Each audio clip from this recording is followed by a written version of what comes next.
versus being your hero across the The only thing that has really happened in all those 40-odd years, beginning with Rodney King, is those police were put on trial. Twice in Rodney King. Quite a few other police got put on trial. So win or lose, that's what happens. In my day, in the early days, they didn't put them on trial. They never even got to trial. So that's supposed to say police brutality is still rampant in the United States of America. Sometimes it's slickly covered up, etc. Various laws have changed. Everything from the individual standing your ground laws in many states, that related to Trayvon Martin getting killed and murdered, And I'm just saying that it's there, it's a problem, it's a police state in more ways than one, In the 1960s, it was really viciously overt, literally. People try to deny it, but it was right. So we patrolled the police, law books, tape recorders, and guns. Legal guns. You have to understand that. We were quite legal. That first 6 months that we patrolled and observed police, we were as legal as you could get. And then I went to the state legislature to read a statement against the Mulford Act in the state of California legislature. They were trying to make a law against us carrying guns, observing the police. There had been no shootouts. We cited the law. The cop says you couldn't arrest us. We stood up and says no. California State Supreme Court ruling says that every citizen has the right to stand and observe a police officer carrying out their duties as long as they stand a reasonable distance away. Reasonable distance in that particular court ruling is 8 to 10 feet. They're standing approximately 20 feet from you, and we'll observe you whether you like it or not.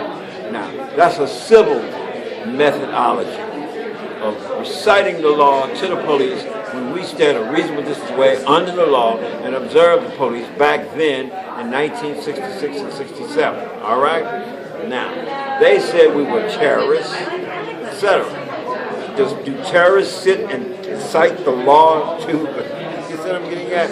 No, we were not terrorists. So that was the methodology we used. Then they made a law that no one could carry a loaded weapon inside city limits. Not outside city limits for hunter's rights, but inside city limits.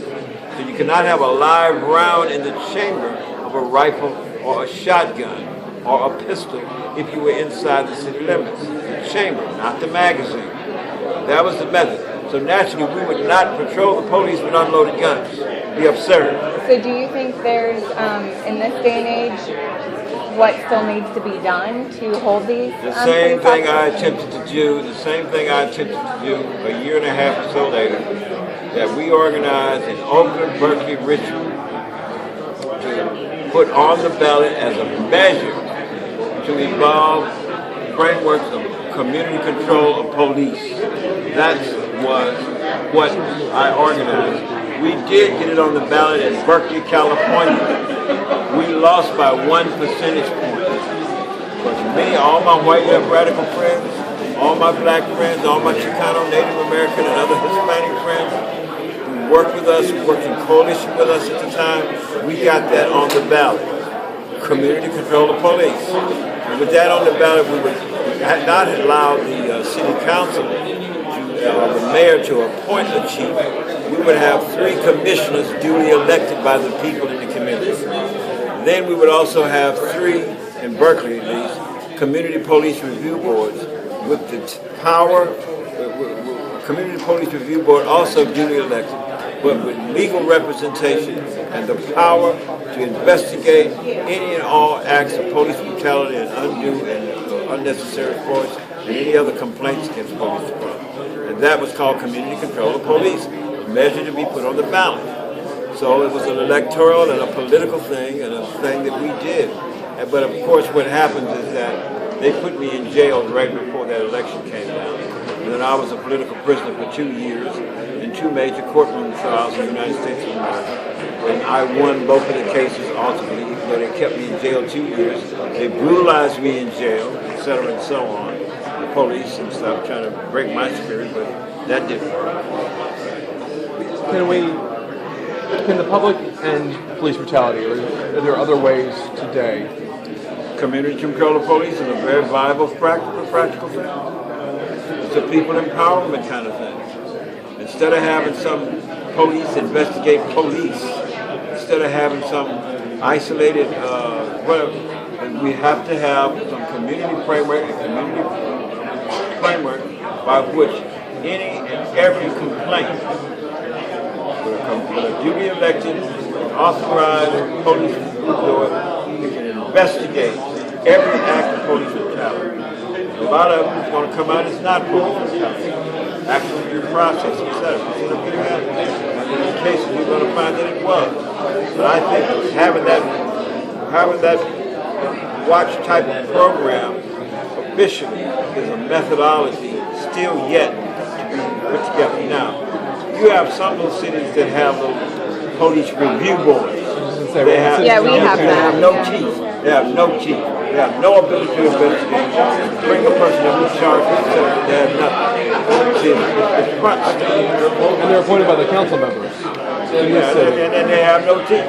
They have no nothing. City charters or whatever. So or who the do you state think legislative framework. Boom. I mean, we got them all across the country. At least it would make clear that those people are trained What? If they don't have the training to review cases, how officers or how investigators. Yeah, that's just looking at something. I want you to be able to investigate, see whether I have legal representation with respect to the investigations, et cetera, and boom, to see whether or not it's true or not. And the person can be then recommended to the duly elected commissioners, and the two of the commissioners relating to that investigation, they can say, well, we're going to charge you. You know what I mean? And boom. What that does is it sets up a framework. So now that means we want policemen who really care out their duty. I'm not talking about not stopping crime. That's not what I'm talking about. I'm talking about undue, unnecessary force to the point of killing, murdering, and brutalizing people in the community, particularly citizens in the community. You know, I'm just saying this happens all the time. Trayvon Martin was a kid who got killed by some guy, and based on the stand your ground crap, whatever, security for some apartment complex framework, etc. And they were getting ready to sign it off until the families and the people, Al Sharpton and others, rallied the people to demand that this killing of Trayvon Martin be investigated. Whether he what's the name of it, won the case or not, in fact, we brought it to trial. Very important. It helps educate the people to understand, you know.